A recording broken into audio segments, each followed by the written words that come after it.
আলাইহিস সালাম ডাকে মাবুদ কত কষ্ট, মৃত্যুর যন্ত্রণা এত কষ্ট গো প্রভু, তোমার নবী হইয়া এত কষ্ট দিল, না জানি সাধারণ মানুষের কত কষ্ট দেয়।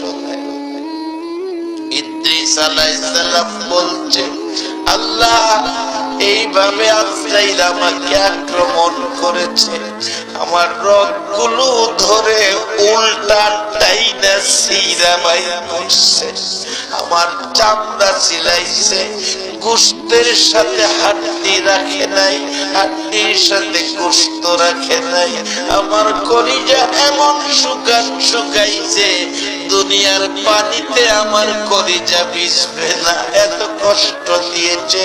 আল্লাহ আমাকে বেহেশতি পানি খাওয়াও, না হয় আমার কষ্ট দূর হবে না।